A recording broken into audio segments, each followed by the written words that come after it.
if my accountant, if my solicitor, if anyone turned up to a meeting with me wearing a Christmas jumper, I would sack them on the spot. Really? Yes. So even on a Zoom call, if you Zoomed your accountant and they were in a Christmas jumper?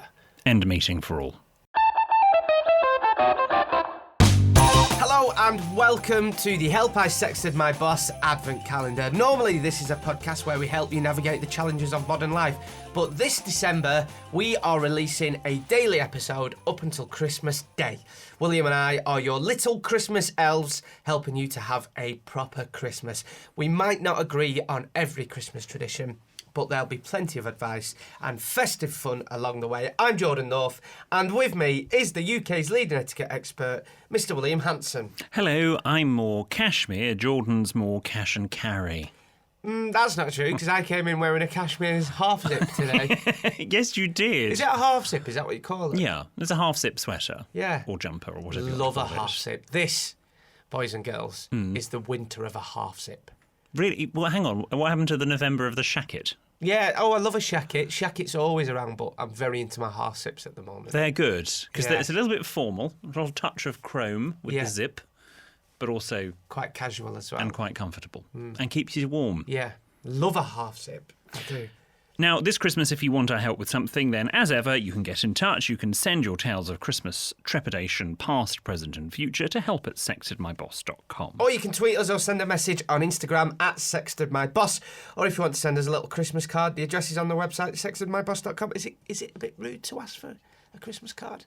No, not at all.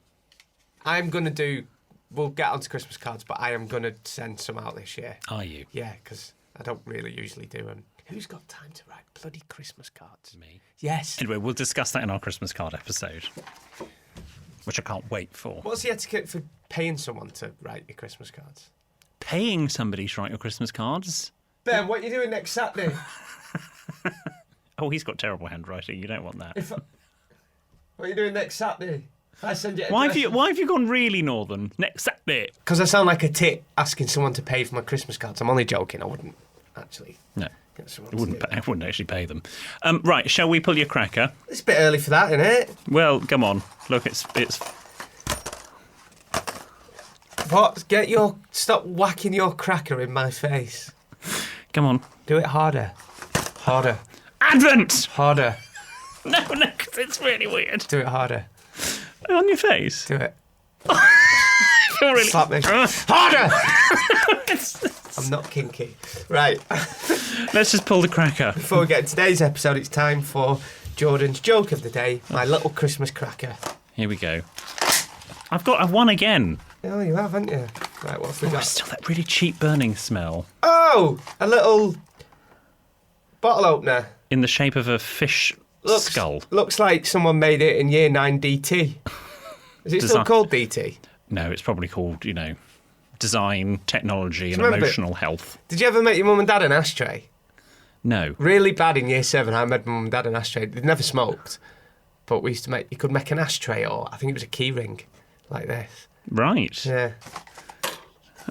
I mean, it says a lot about the people. Right, G and Divas, get in touch. In your school, the ashtray. Get in touch. I remember I made him a clay ashtray in primary school as well. A clay ashtray. Yeah, my grandma Vera had that. It was red and blue. She used to have it on step outside. So were her lungs. Yeah. Please, G and Divas, get in touch, because I know it's not just me. Did anybody else met their parents or grandparents an ashtray at school? We did Fabergé eggs at DT at my school. What? Did you not ever make an ashtray? Is that just a northern thing? I think it's a Burnley thing. I made my grandma an ashtray. Sure, she was delighted. Give us your joke. I've told this story loads. When I came home from school with my...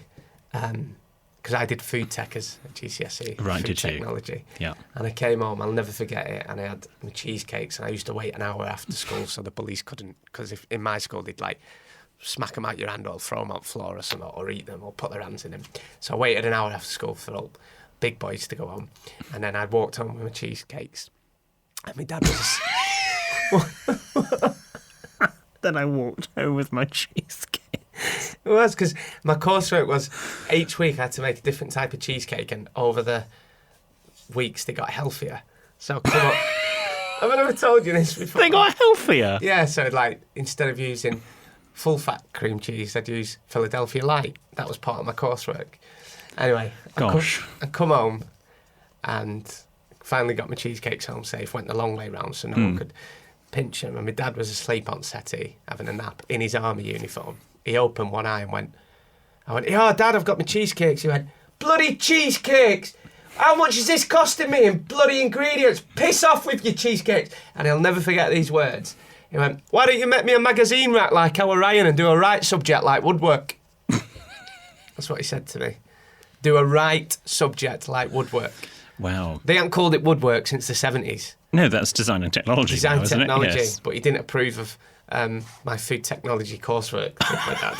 I'll never forget that. My mum was upstairs going, "Leave him alone, Graham. He's creative like me. Ignore him, George. I'll have some." Right.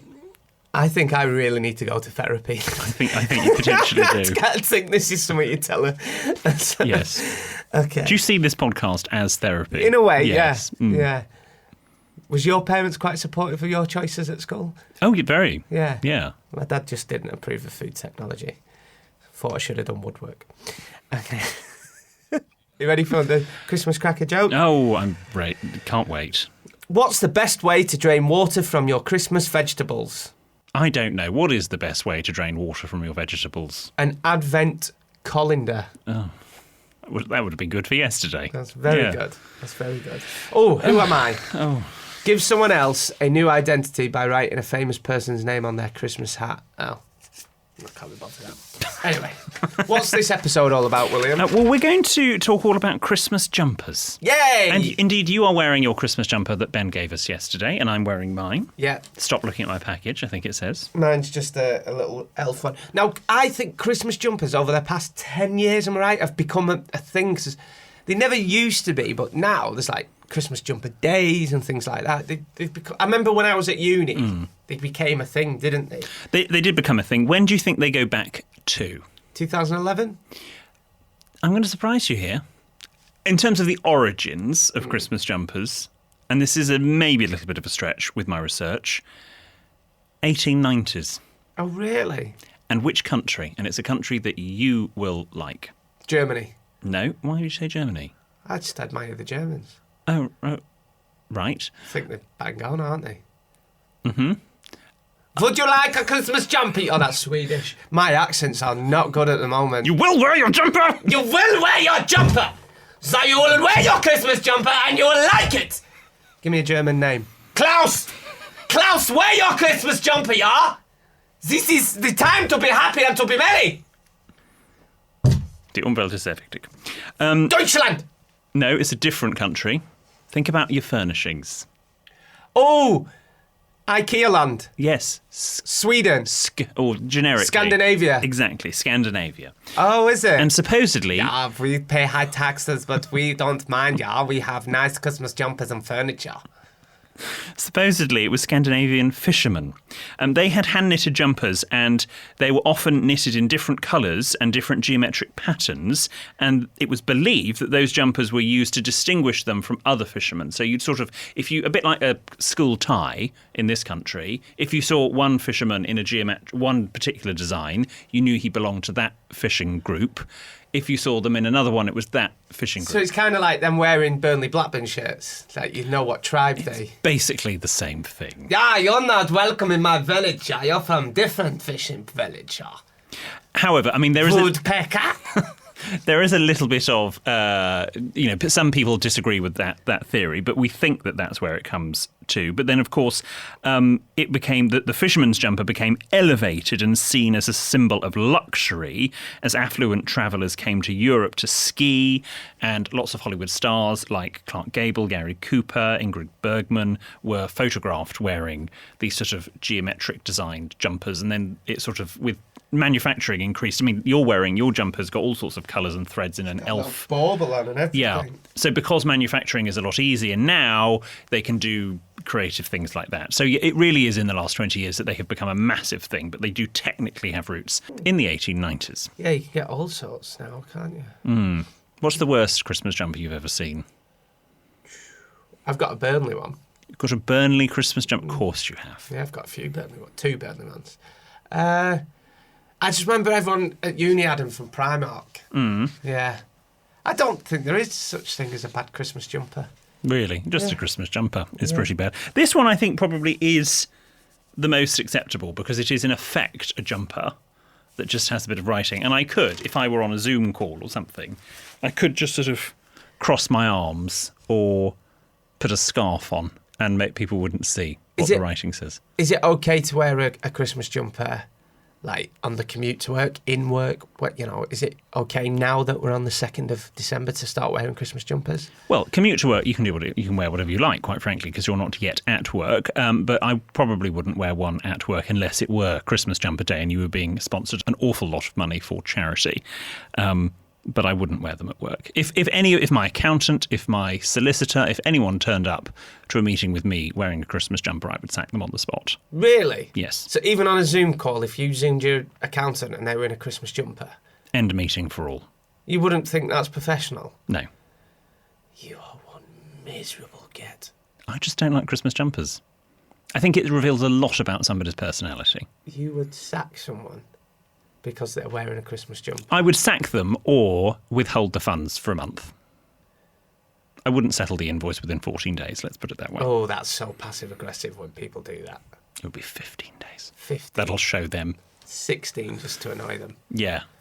Pay your invoices, guys. If you ever get sent an invoice, you'll know if you're self-employed. Pay the bloody invoices. No worse than chasing money, is there? No. What do you wear? Do you wear a Christmas jumper on Christmas Day? I think more round about like Christmas Eve or the week before, we'll go out for something to eat and we'll all wear Christmas jumpers then. We usually go out around Burnley on a Sunday, the last Sunday before Christmas, and wear Christmas jumpers then. Christmas Day, we've talked about this before, my mum likes us to dress up. Good. Now, a lot of people don't, but like we've got to wear jeans, a nice shirt. Jeans? Half zip. Jeans? Trousers, yeah. But not trackies. You're not allowed to wear trackies on Christmas Day. I should think not. Usually any other day a week, yeah, but yeah. Right. No, we always have to wear a collar. Yeah. Yeah, well, like a shirt. Yeah, not a t-shirt, not a jumper on its own, always a collar. Well, lovely. I mean, what have we learnt about Christmas jumpers? That they were invented So they have their origins. They have their origins in Scandinavia. Oh, is that a fire alarm? Oh, well, it went off earlier. Oh, is that because of the cracker? No, I don't think our cracker did that. Don't mind us. We'll finish the episode because we might have to evacuate the building. They have their origins. Hi guys, I'm going to have to leave. Everybody keep your bags. All right, Ben, it's gone off. Guys, this is not a drill. Guys, I repeat, this is not a drill. William, save yourself. Jordan, quick. Do not take any... See, I'm not taking the mick out of a fire drill, by the way. Seriously, if a fire alarm does go off, then leave the building. We'll see you tomorrow, G and Divas, when we will be talking about mince pies. We know you like a bit of mince, don't you? You like to mince. Yes. So don't forget to get in touch by email, help@sextedmyboss.com, tweet or send us a message on Instagram @sextedmyboss. And we'll see you tomorrow for more Help I Sexted My Boss Advent Calendar Christmas special episodes. Woohoo.